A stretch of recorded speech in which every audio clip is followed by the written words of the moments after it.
Ito, ipapakita ko sa inyo yung timing. Talagang medyo, alam natin, tama si Guanzon eh. Nagpapanik na po sila. O, kaya nga naman, tingnan nyo po itong post ni Pulong. Sabi niya, Statement of Representative Paulo Duterte on the dismissal of cases against Antonio Trillanes by the Department of Justice. Anak ng teteng, nagkampihan pa yung dalawa. 'Di ba? Dinismiss yung mga kaso ni Trillanes ng alin? Ng DOJ. So this is what justice looks like now. Sabi ni Pulong. After 7 years and almost a full-blown trial, the DOJ suddenly did a 180 reversal in its earlier resolution indicting Antonio Trillanes for libel, signed by no less than the DOJ Secretary and now Ombudsman Boying. Nako, pambihira. Sa madaling salita, niligtas sa pagkakabilanggo ni Boying si Trillanes. 7 years na trial, ni-reverse bago umalis ng DOJ para maging ombudsman, binaligtad. Di ba? So nakikita na natin, nakikita nyo yung picture. Si Tambi, inaatake si Chis Escudero. Ito naman si Boying, una inatake si PRRD, ngayon inaatake si Bongo. Tapos niligtas si Trillanes. Pagko-connect natin yan. It seems the DOJ has finally found its true calling, not as the defender of the law, but as the protector of the political ally of the administration. Dismiss the case against Trillanes. Of course, that's the new justice system of the Philippines, one where friendship and political accommodation trump accountability. Kaya ito si DOJ, DOJ si Boying, hindi talaga para depensahan, yung sinasabi niya, depensahan ng batas. Kung hindi, protektahan yung kanyang amo. Bakit binabanatan si Bongo? Di ba? Sinong gustong bumagsak si Bongo? Si Tambi at saka si Bongbong Marcos. Na-explain ko na yan doon sa vlog ko kahapon. Dahil importante na maghawak nila Bongbong ang pagiging Vice President sa susunod na eleksyon. O tuloy tayo. Mga judge at justices, pwede na kayo mag-resign. Kayang-kaya na ng DOJ at ng Ombudsman ng buong batas ng Pilipinas. Kaya kayo rin, mga nasa law school. Wag na kayong mag-aral ng law. Ganito na lang. Aralin niyo na lang ang batas. Tapos, antayin nyo na lang lumakas kayo sa presidente. Tapos, kainin nyo yung tain ng presidente. Nang sa ganun, malakas ka. Oo, wala nang batas-batas. Wala na talaga. Ngayon, palakasan na lang. Hindi ba? Kasi alam naman natin kung paano dikdikin ni Trillanes si PRRD, di ba? Alam natin kung paano dikdikin ni Trillanes si Bongo. Anong kabayaran? Ayan, ligtas ka. Sige, dikdikin mo pa yan si PRRD. Si PRRD napadala na sa ICC. Sige, ngayon naman, puntiryahin mo si Bongo. Ang balita ko, isusunod si Bato. Diba? Bakbakan mo yan. Kami bahala sa kaso mo, Trillanes. Ligtas ka. Ako, Ombudsman, DOJ, hawak natin. Basta kahul ka lang ng kahul. Aw ka lang, Gayahin mo si Tito Soto, tuta. Basta tuta ka lang. Ayos ka na. This is not justice, this is reward. A reward for loyalty to the right people, for serving the right. Hindi po loyalty yan, Pulong, mali ka dyan. Kain-tae yan. Huwag na natin pagandahin. If this is the standard of integrity that the Ombudsman and DOJ wants to uphold, then perhaps lawyers should all go back to school because clearly these people in the administration are rewriting the law to favor their friends. Our justice system deserves better than the Ombudsman and the DOJ who play politics instead of protecting the truth. Ato, challenge ko sa inyo. Kung kayo ay may tatay, kapatid, kamag-anak, kapitbahay, na abogado, tanungin niyo po sila.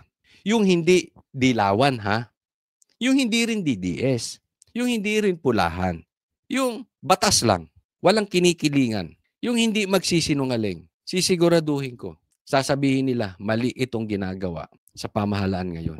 Mali yung pagkaka-assign kay Boying as ombudsman. Mali itong ginawa ni Boying. Tanungin ninyo yung hindi bias. Alam nyo kung bakit? Itinanong ko na rin to sa mga kakilala kong abogado. nang wala masyadong pakialam sa politika. Sa totoo, alam mo sinasabi nila, dismayado sila sa nangyayari ngayon. Dahil parang naisisantabi na talaga yung batas. Hindi na usapan to ng batas. Ito'y usapan ng proteksyon. So, kikita nyo na yung connection. Tingnan po natin itong next. Ito, pag-usapan natin itong interview kay Bongo, ha? Siya po yung nag-issue ng 2018, 2021, 2024. Kung tutuusin, yung mga proyektong yan na nakuha nila, hindi po yan dahil sa aking impluensya. Negosyante po sila at tandaan po natin yung mga taon na kinumpute niya, sinama niya dyan. 2006 yata, 2007 hanggang 10 taon. Alam mo yung sinasabi ni Trillanes na nakakuha ng 7 billion na proyekto yung tatay at kapatid niya, dati na, ilang taon na. Hindi ito nakuha noong panahon lang ni PRRD. Matagal na po. So yung ibig sabihin, kahit 7 billion yan, ang laki na po ng span na yon. At bago pa maging politiko, si Senator Bongo, matagal na po yung kanyang pamilya na nasa construction business. Yung po yun. Yung sinasabi ngayon ni Trillanes na makakakuha ba siya ng proyekto na gano'n kung hindi, na-impluensyahan nila ni Duterte. Duterte na naman. Mga animal kayo talaga. Bakit hindi ba tayo pwede mag-focus dito sa ghost projects? Ngayon nagnanakaw eh. Bakit pupuntahan mo yung flood control o yung corruption before? Ano mang gusto nating awatin? Parang sinasabi nyo, hindi. Hulihin muna natin yung mga corruption before. For the meantime, mangurakot muna kayo, Bongbong Marcos. Ituloy nyo lang yung kurakot ninyo, Tambi. Ituloy nyo lang. Total, andyan si Boying. Oo, niligtas nga ako niyan eh. Wala na akong kaso. Kaya ito, yung mortal na kaaway ni Bongbong Marcos at saka ni Tambi, atakihin ko. Diba? Kaya nga, sino umatake kay Pastor Kibuloy? Sa SMNI, kay Bato, kay Bongo, kay PRRD. Diba? Si Trillanes eh. Ano ba yan? Ano bang relevance si Trillanes sa Pilipinas? Ano bang naitulong niya nung naging senador? Diba? Nakikita. Obvious eh. This government has no intention to solve the problem, the ghost problem, ghost projects problem. Wala sila. Iba to lang sa mga Duterte. Alam mo, ginagawa nilang hero? Si Tambi. Dapat, yan ang pinag-iimbestigahan, gagawing state witness. Si John Vic, nagsoli pa ng pera. Bakit hindi mo silipin yung mga dati? 3 taon ginagawa ni Bongbong yan. May mga insertions eh. Hinayaan lang niya. Ngayon nagsoli ka lang ng 500 million, di umano eh. Hero ka na. Alam mo ang totoong hero ngayon? Sila yung ginigipit. Si Boying, hero pa ang dating. Susugpuin. Naniniwala kayo? Naniniwala kayo sa mga kademonyohan na itong mga lintik na ito? Susugpuin pa raw ang pambihira. Ang laki ng problema sa Ilocos Norte. Yung baha doon, hindi sila nag-focus. Doon sa napakagandang Davao. Bigyan ko kayo halimbawa. Ihiwalay mo Davao at saka Ilocos Norte sa Pilipinas. Ang Davao buhay. Ilocos Norte subsub yan. Ikaw na lang, tanungin ko kayo. Kunwari Pilipino ka, gusto mong lumipat. Kunwari himuwilay ang Davao at saka Mindanao sa Pilipinas, gusto mong lumipat dahil nagsasawa ka na sa Luzon. Saan ka lilipat? Ilocos? Gago ka ba? Siyempre, doon ka sa Davao. Alam mo, ligtas doon eh. Alam mo, mayaman yung syudad. Di ba? Asaan ang baha? Asaan ang mga proyekto ng Diskaya? Alam nyo kung ba't ginigipit si Bongo? Sinasabi, di ba, na ayaw niyang ilantad yung mga Duterte. Pero yung nalantad na mga pinakamalaking kontrata na nakuha, Diskaya, sa Ilocos Norte. Makalokohan itong mga to. Sabi ko nga, pwede ko bang palitan ng mga kamag-anak ko? Kung pwede ko lang pong palitan, papalitan ko po. Pero hindi ko na po magawa yan. Ang importante po, malinis ang aking konsensya. Nasa Pilipino na po yun. Kung mas naniniwala kayo sa pinagsasabi niya, kung sinabi ko po na hindi po ako nag-impluensya kahit kailanman at nakialam po, Sabi ko nga, hindi ko ginamit ang aking posisyon para bigyan sila ng pabor. At hindi po ako nakikinabang sa mga negosyo po nila. Nasa Pilipino na po kung sino po ang paniniwalaan. Ito, napaka-importante nung sinabi na yun. Nasa Pilipino na po kung sinong paniniwalaan nyo. Diba? Trillanes o si Bongo? Si Bongo, ang laki ng pakinabang.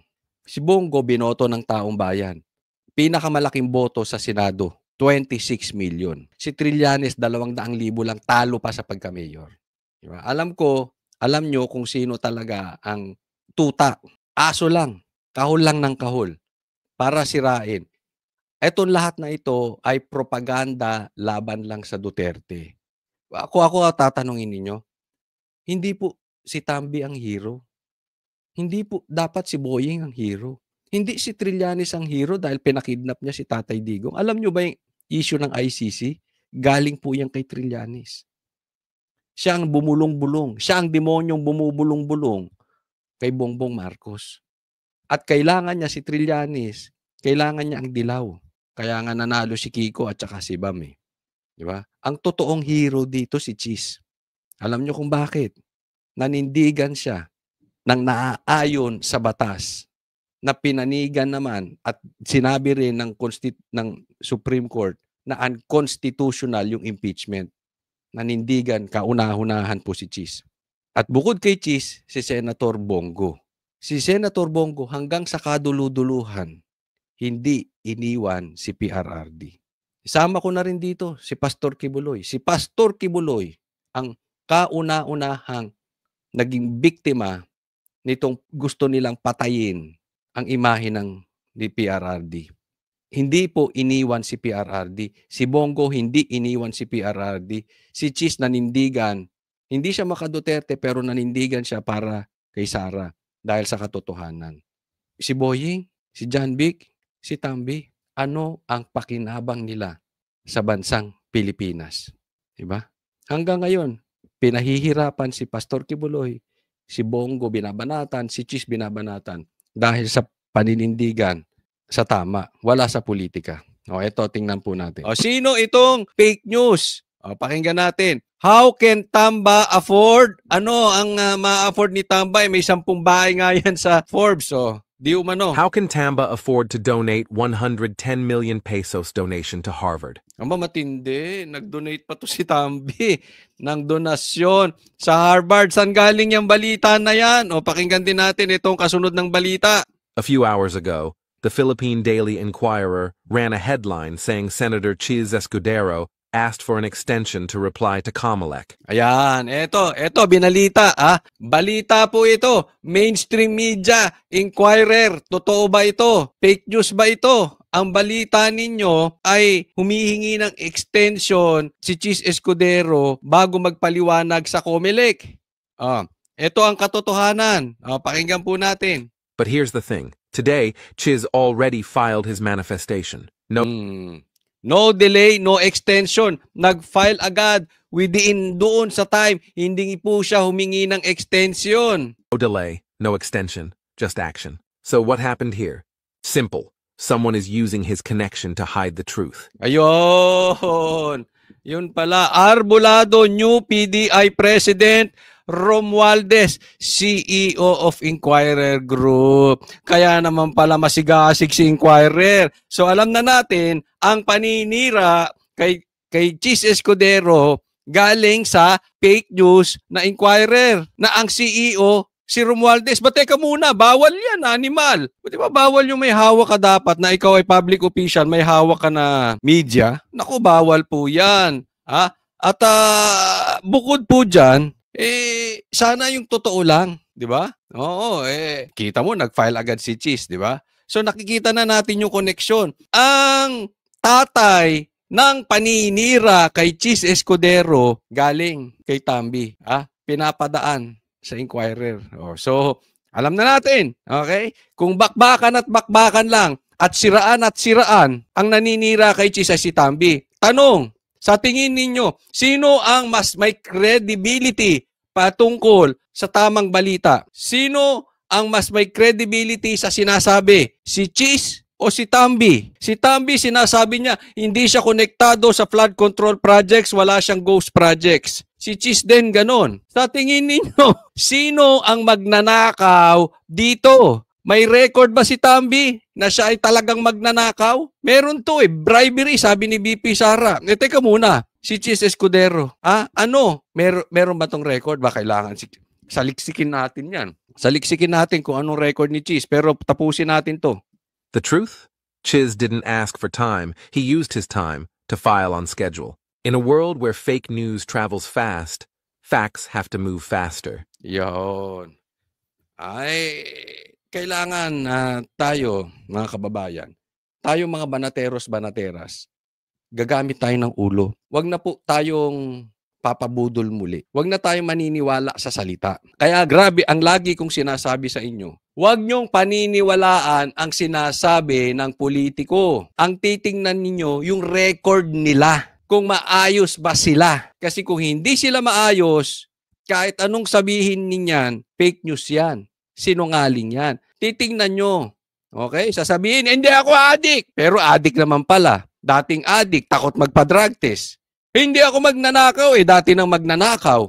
Hindi ako, anong nangyari sa syudad? Yung ganun, imbestigahan nyo. Ito po para sa lahat, kahit mga vloggers, kahit po ako, huwag nyo akong paniniwalaan. Tingnan ninyo kung totoo ba yung mga pinagsasabi ko. I-research nyo rin. Para tayo mga Pilipino, hindi tayo mabilis mabudol. Lagi nating titingnan, totoo ba itong sinasabi ni Tambi? Totoo ba itong sinasabi ni Cheese? Totoo ba itong sinasabi ni Coach Soli? Laging ganun. Kasi pag ganun, di tayo mabubudol. Kung nag-research po tayo, hindi dapat presidente si Bongbong Marcos. Kung nag-research tayo, hindi dapat naging congressman si Tambi. Unless na lang, Garcia yan. Si Garcia ang pumasok sa sitwasyon. Di ba? That is a different story. Pero kung titingnan natin yung background, marami sa politiko natin hindi sana nakaupo kung marunong mag-check ang mga Pilipino. Eto, tingnan natin. Tingnan nyo po. Ano naman ba ang background ni Cheese Escudero? Tingnan po natin.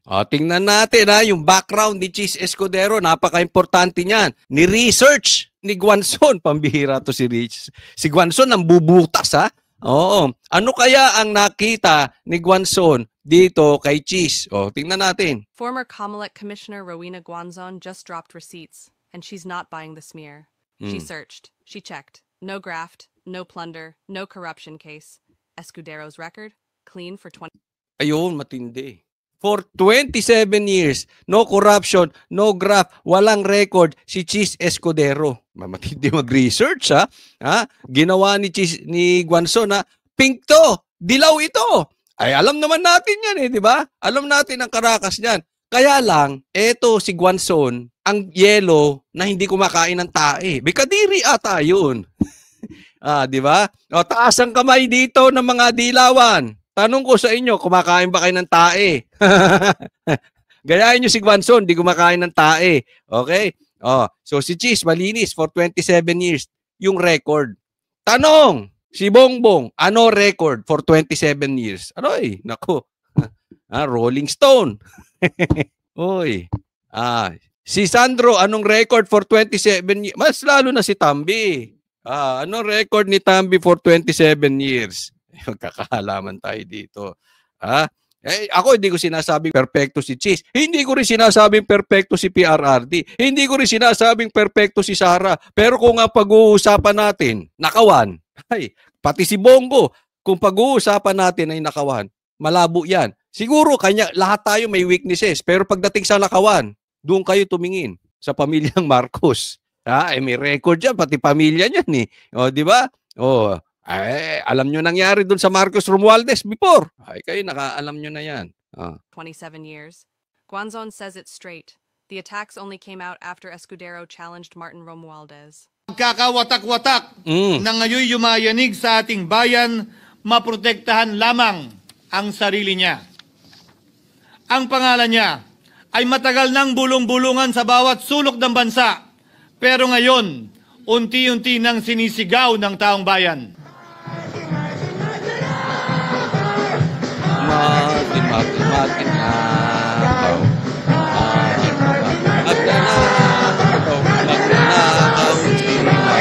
If they're Ay, pati si Hart, dinamay. Pati si Hart, dinadamay nyo, pambira. Ganito lang to, Ako nauunawaan ko kayo. Pag pangit ka, hindi, ito pangkalahatan to. Pagka pangit ka, hindi ka dapat nai-insecure sa maganda.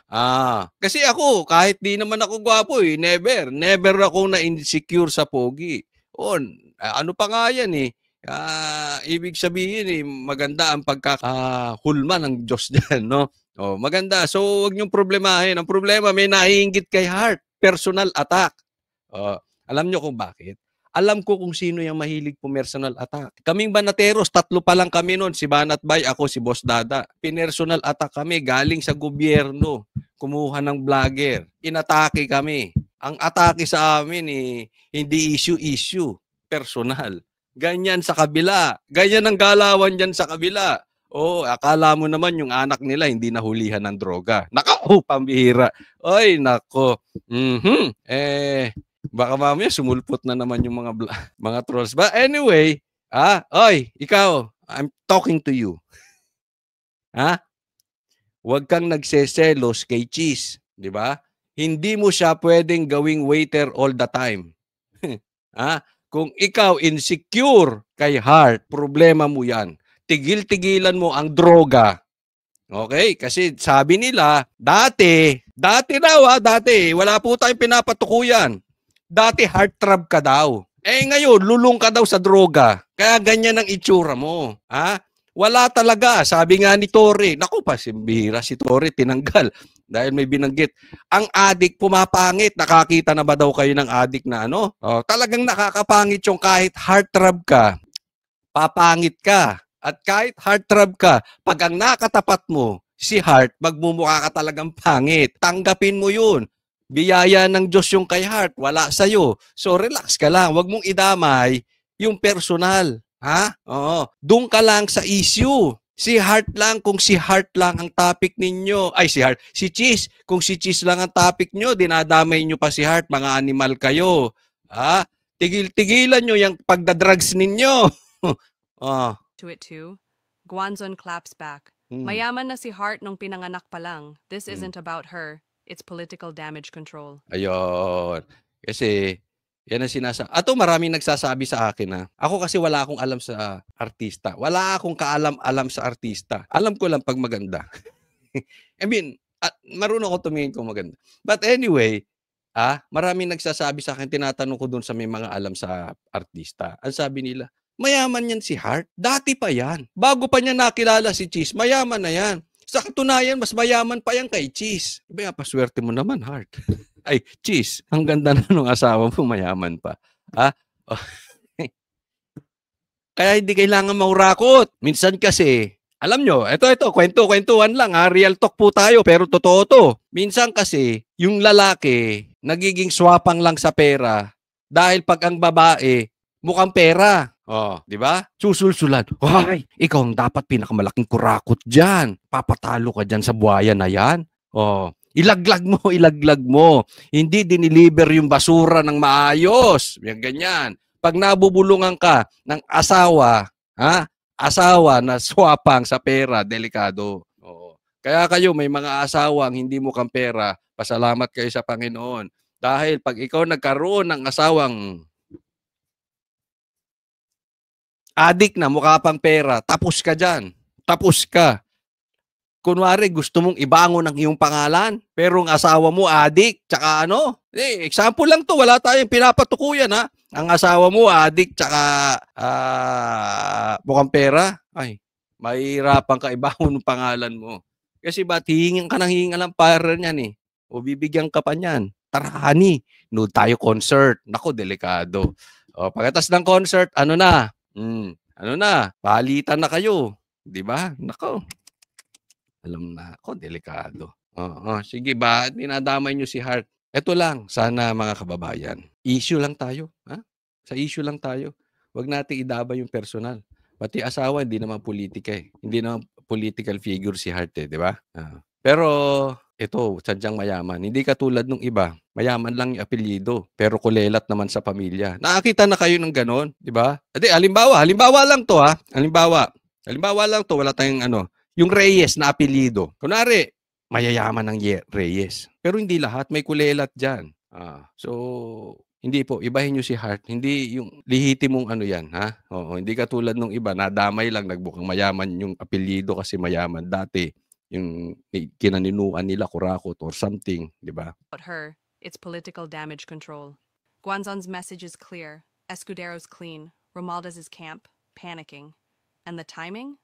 Too convenient. Ayan. Eksakto yung sinabing the timing, too convenient. Isipin mo, for 27 years, walang record si Cheese. Nananalo nga ito ng no drama, etc. Malinis po. Hindi po yan katulad nung iba na talagang maraming bahid. Si Cheese malinis 27 years. Biglang nagkaroon ngayon. Sinilipan ngayon, di ba? Ang pagsilip pa sa kanya sa isang kontraktor. Ay bakit si Marcos? Apakadaming yung Diskayang. Ang daming nasarang kontrata dyan sa Ilocos Norte. Doon mismo sa lugar niya. Ito naman, nag-contribute lang. Na legal pa. At gawain ng marami. O, di ba? So, yung timing Parang yung timing natin. Ang tagal ko na sa mundong ibabaw, wala pa tayong threat ng gera. Simula nang nabuhay ako. Nanalo lang si Bongbong Marcos maging presidente, bigla na lang tayo may threat ng gera sa China. Pambihira. Ang lakas ng timing mo, Bongbong Marcos. 'Di ba? Nung panahon ko, may bahana. Pero sa Quezon City, dati wala 'Di ba? May bahana before. May corruption na before. Pero grabe ngayon. Grabe ang baha ngayon. Grabe ang corruption ngayon. Maraming nangyayari sa panahon lang ni Bongbong Marcos. Maglalagay ka ombudsman, ganyan. Di ba? May kaso, ang anak, may kaso pa siya. Pambira, ano ba yun? Sino na ang presidente ang nagitnap ng presidente? Bongbong lang. Diba? Kaya yung mga timing nila ngayon, talagang pang-atake.